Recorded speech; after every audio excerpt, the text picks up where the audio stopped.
তিনি আসলে জঙ্গিকে সহযোগিতা করেন। বাংলাদেশ আগে ছিল ঠিক লাইনে ছিল, ভারতবর্ষের সপক্ষে ছিল, আজকে সেখানে তালিবানের পক্ষে রাজত্ব হয়েছে। আর মুখ্যমন্ত্রী মমতা ব্যানার্জির রাজত্বে তালিবান বাড়ছিল। তাই মানুষ জেনে গেছে তালিবান থেকে মুক্ত করতে গেলে মুখ্যমন্ত্রী মমতা ব্যানার্জির পদত্যাগ চাই। তাই আইনের শাসন চাইতে গেলে মুখ্যমন্ত্রীর পদত্যাগ চাই। আসলে তিনি জঙ্গির প্রতিনিধি, তৃণমূলের অস্তিত্ব নেই, তারা পুলিশ দিয়ে এই কাজ করছে। আর এই কারণেই জনতা কিন্তু রাস্তায় নামছে, আন্দোলনের মাত্রা যত বাড়বে। দেখুন, পরিষ্কার বলছি, পুলিশের কিছু অফিসার থাকলেও সাধারণ পুলিশ এটা চায় না, বদল লোভে পুলিশ সেটা চাই, কিন্তু সাধারণ পুলিশ এটা চায় না। আজকে শুধু তাই নয়, অত্যাচারের মাত্রা বাড়তে গেলে পুলিশ তো পারে না, মিলিটারি রাখতে পারে না, অতীতেও পারেনি, ফরাসি বিপ্লবেও পারেনি, বাংলাদেশের পরিবর্তনেও পারেনি। কারণ হাসিনার মিলিটারি কিন্তু হাসিনাকে বাঁচাতে পারেনি, তিনি ভারতে আশ্রয় নিয়েছেন।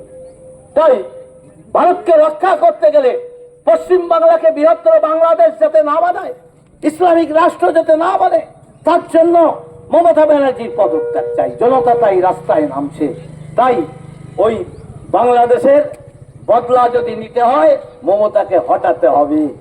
আজকে এই বাতাবরণ এখন তৈরি হয়েছে, যত দিন যাচ্ছে মমতা ব্যানার্জি ঘাবড়ে যাচ্ছে। আমরা আজকে সামান্য প্রতীকী আন্দোলন করেছি মাত্র। আমরা চাই না জনতার অসুবিধা করে কষ্ট দিতে ভারতীয় জনতা পার্টি বন্ধের বিরুদ্ধে, তাই আমরা বন্ধ এবার করেছি ঠিকই। আর আগামী দিন আন্দোলন আরো বৃহত্তর হবে, অত্যাচারের মাত্রা বাড়বে। পুলিশ দিদি তোমাকে, পিসি তোমাকে রক্ষা করতে পারবে না। তাই মিলিটারি তোমার নেই, সেটা মোদিজি, তোমার প্রধানমন্ত্রী হওয়া হবে না। যতই বাংলা জয় বাংলা স্লোগান দাও, পশ্চিম বাংলার মানুষ এই স্লোগান মানবে না, তোমাকে বাংলাদেশে পাঠিয়ে ছাড়বে। তাই আমি বলি, মানে শান্তি বজায় থাকতে পদত্যাগ করে বাংলাদেশে চলে যাওয়া ভালো।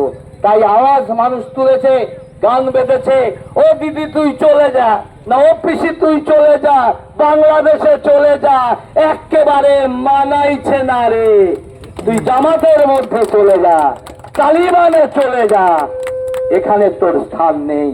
তাই আমি আমার বক্তব্যকে দীর্ঘায়িত বেশি করতে চাইছি না। জনতার অসুবিধা আছে, কারণ তাদের কাছে ক্ষমা নিয়ে তারাও মনে করুন, আমরাও সকলেই যারা জরুরি পরিষেবা তাদেরকে আমরা এই তালিকা থেকে বাদ দিয়ে তাদেরকে গন্তব্যস্থলে পৌঁছানোর ব্যবস্থা করে দিয়েছি। আমরা সবসময় মানবিকতার দৃষ্টিতে দেখি। তাই আমাদের দাবি, যেটা দফা একটা, দফা ধর্ষণ সর্বক্ষেত্রে মমতা ব্যানার্জি করেছেন, তার স্বার্থ চরিতার্থ করার জন্য জেনে গেছে জনতা। আর শুধু চায়, মমতা চায় ক্ষমতা। তাই ক্ষমতাটাকে পরিত্যাগ করতে হবে, বাংলার মানুষ মুক্তি পাবে।